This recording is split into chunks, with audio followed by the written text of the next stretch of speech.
ഈ കുഴച്ചോണ്ടിരിക്കുന്ന പൊടിയും പിന്നെ ദാ ഈ കാണുന്ന തേങ്ങാപ്പീരയും പിന്നെ ദാ ഈ കുടവും കാണുമ്പോൾ ഒരു കാര്യം ഉറപ്പിച്ചില്ലേ, ഇന്ന് പുട്ട് തന്നെയാണ് മക്കളെ, പുട്ട്.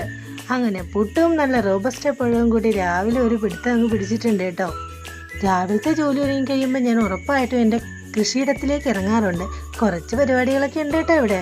ദാ നോക്കിക്കേ, എൻ്റെ തക്കാളിയിലൊക്കെ നിറച്ച് കറുത്ത പാട് പിടിച്ചിരിക്കുന്നു.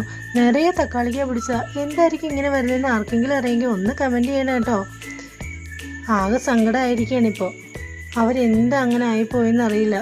ദാ നോക്കിക്കേ, മോളൊന്ന് പുറത്തേക്ക് പോകാൻ ഇറങ്ങിയതാണേ, കടയിൽ പോകാൻ പോയതാണ്. അപ്പോഴേക്കും രണ്ട് കുഞ്ഞപ്പന്മാരും കൂടെ അവളുടെ പുറകെ കൂടിയിട്ടുണ്ട് കേട്ടോ. ഇനി കുറച്ച് നേരം അവൾ പോകുന്നിടം വരെ അങ്ങനെ നോക്കിക്കൊണ്ടിരിക്കും. എവിടെ പോവാന്നറിയാനുള്ള വ്യഗ്രതയാണ് അവർക്ക്. അങ്ങനെ നോക്കിക്കൊണ്ടിരിക്കുവാണ് കേട്ടോ രണ്ടുപേരും കൂടെ.